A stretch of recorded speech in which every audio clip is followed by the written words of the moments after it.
Programang ito ay rated SPG. Striktong patnubay at gabay ng magulang ang kailangan. Maaaring may masiselang tema, lengguwahe, karahasan, sexual, horror o droga na hindi angkop sa mga bata.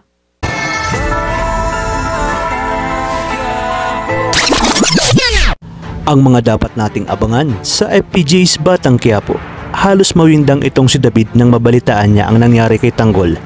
Ayon pa kay David, na sana'y wag na umanong makaligtas itong si Tanggol dahil sa tinamo nitong tama dahil sa pagkakabaril ng kanyang tatay Rigor.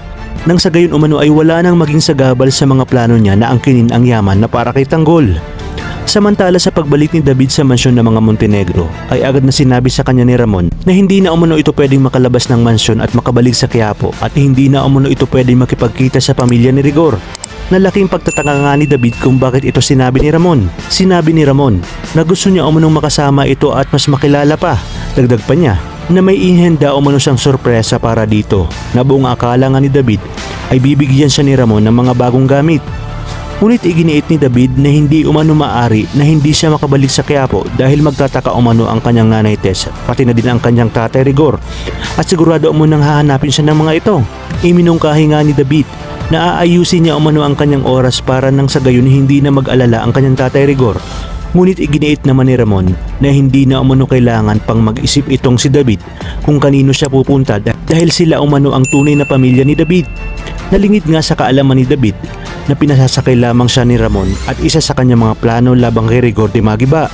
Samantala hindi naman malaman ni David ang kanyang gagawin nang lumabas sa balita ang patungkol sa nangyari kay Tanggol at sa hindi inaasahan ay tinanong nga siya ni Ramon tungkol dito kay Tanggol. Agad namang tinawag ni Severino itong si Ramon upang ipanood sa kanya ang balita at kung paanong pagkakahuli ni Rigor dito nga sa sarili niyang anak na si Tanggol.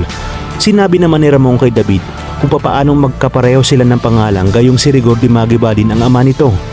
Gumawa na nga din ng alibay itong si David at sinabi niya kay Ramon na malaki umano ang inggit nito sa kanya kaya pati ang pangalan umano niya ay ginaya nito. Ngunit sinabi naman ni Ramon na isa sa kanila ang tunay niyang anak na lubang ikinagulat nga ni David dahil hindi na nga nito alam ang gagawing alibay lalo pat wala doon si Olga.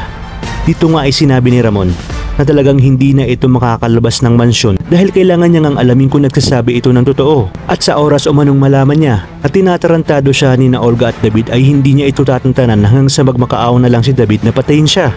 Sa inyong palagay, tuloy na nga kayang mabubuking si David kung kaya't tapos lahat ng kanyang kaligayahan at kayabangan sa buhay? Kaya naman mga kapamilya, kapit lang dahil marami pa tayong dapat abangan dito lang sa pambansang teleserye ng Sambayanan, ang FPJ's Batang Quiapo.